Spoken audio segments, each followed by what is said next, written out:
Well, over the last 15 years, North Carolina has reduced its recidivism rate by nearly 20%, one of the best figures in the country. And the state is looking to do even better, but it can be a challenge. Yeah, tonight, Bob Buckley shows us the success one particular organization is having nationwide and now wants to bring those same programs to North Carolina.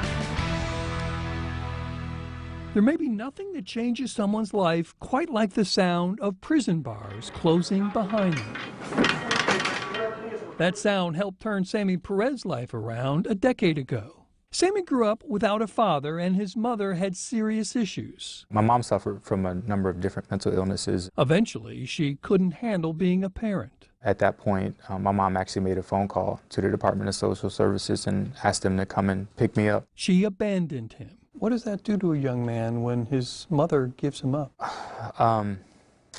Man, that's probably one of the most difficult points in my life. Sammy ended up in prison. It was a tough environment. Before something simple yet profound changed everything.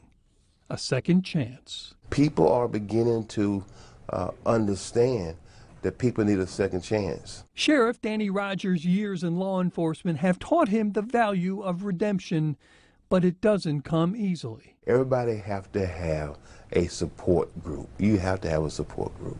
Jeffrey Hill. Sammy Perez now provides that. He works with Prison Fellowship, an organization that helps people turn their lives around through formal and character education with an emphasis on faith as the building block. These are people.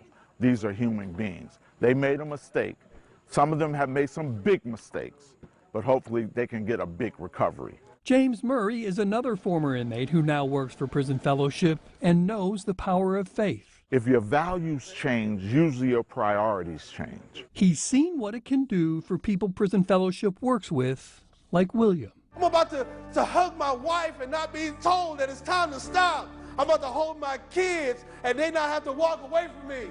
It's time. I'm going home. When we're able to empathize with the fact that we all have needed a second chance at some point, and when we're able to extend that to someone else and grant them the opportunity to reach their fullest potential, when we reach that point, we really will see amazing things come from out of our state and federal prisons.